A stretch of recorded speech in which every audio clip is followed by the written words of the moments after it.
नमस्कार दोस्तों, आज की इस वीडियो में हम देखने वाले हैं all normal lab values. Common lab values में सबसे पहला जो हम देखने वाले हैं वो है सीबीसी, मतलब कंप्लीट ब्लड काउंट। इसका जो कंप्लीट ब्लड काउंट का ब्लड सैंपल है, ये blood collected in EDTA tube. EDTA tube में ब्लड कलेक्ट किया जाता है, जिसका कलर होता है लेवेंडर और पर्पल कलर। आप नीचे यहाँ पे इस ट्यूब को देख सकते हैं। ये ईडीटीए ट्यूब है, इसमें सैंपल को लिया जाता है। सीबीसी का सबसे पहला कंपोनेंट होता है टोटल काउंट, जिसे हम डब्ल्यूबीसी भी कहते हैं। नॉर्मली ये अडल्ट में 4000 से 11000 के बीच में रहता है। अगर कोई इन्फेंट है, मतलब 1 साल से नीचे वाले जो बच्चे हैं, उनमें ये 6000 से 16000 के बीच में रहता है। At the time of birth ये रहता है 10,000 टू 25,000। इन प्रेगनेंसी ये रहता है 12,000 टू 20,000 पर माइक्रोन। एक्चुअली हम यहाँ पे नॉर्मल वैल्यूज़ देख रहे हैं। सीबीसी का दूसरा कंपोनेंट होता है एचबी, मतलब हीमोग्लोबिन। ये नॉर्मल अडल्ट मेल में रहता है 13 से 17 के बीच में, जिसका यूनिट है ग्राम पर डीएल। और फीमेल में कितना रहता है, तो 12 से 15 के बीच में। तीसरा जो कंपोनेंट रहता है वो है आरबीसी, रेड ब्लड सेल।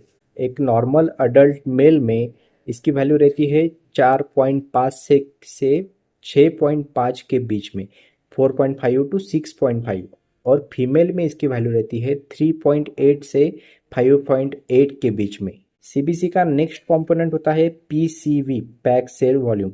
ये मेन में रहता है 40% टू 54%, और फीमेल में रहता है 37% टू 47%। ये नॉर्मल वैल्यूज है। नेक्स्ट कंपोनेंट होता है एमसीवी। एमसीवी मतलब मीन कॉर्पस्कुलर वॉल्यूम। इसका नॉर्मल रेंज जो है वो है 80 टू 100 एफएल। एफएल मतलब फेम्टोलीटर, ये इसका यूनिट है। क्या यूनिट है? फेम्टोलीटर। सीबीसी के हर एक कंपोनेंट, जैसे एचबी है, आरबीसी, पीसीवी, एमसीवी, इसका अलग अलग सिग्निफिकेंस रहता है।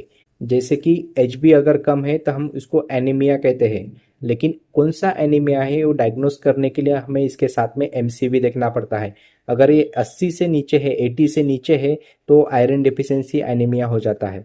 ठीक है, मतलब डायग्नोसिस करने के लिए ये वैल्यूज जो है वो ये बहुत सिग्निफिकेंट होती है। नेक्स्ट है एम सी एच।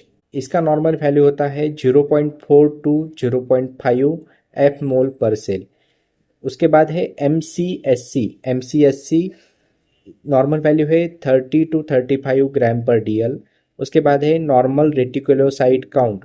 इसका नॉर्मल वैल्यू होता है 0.8 टू 1.5%।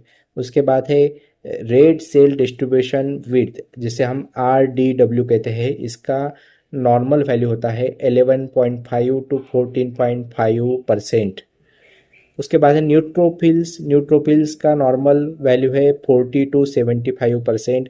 लिम्फोसाइट्स का है 20 to 50%। Eosinophil is normally in between 1 to 6%।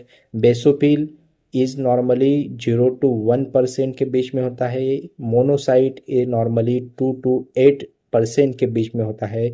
उसके बाद है ईएसआर जो रहता है वो 0 टू 9 mm/h इन मेन, और जो फीमेल है उसमें 0 टू 20 mm/h के बीच में रहता है। ये कौन से मेथड से है? विंट्रोप्स मेथड से है। और ईएसआर जो है नॉर्मली मेल में 0 to 15 mm/h in men and 0 to 20 mm/h in female. ये जो है वेस्टर ग्रीन मेथड से कैलकुलेट किया तो ये नॉर्मल वैल्यू होता है। उसके बाद में है सीआरपी। सीआरपी नॉर्मली रहता है 0 टू 3 ग्राम पर डीएल। नॉर्मली ये 6 तक भी नॉर्मली हम नॉर्मली पकड़ते हैं।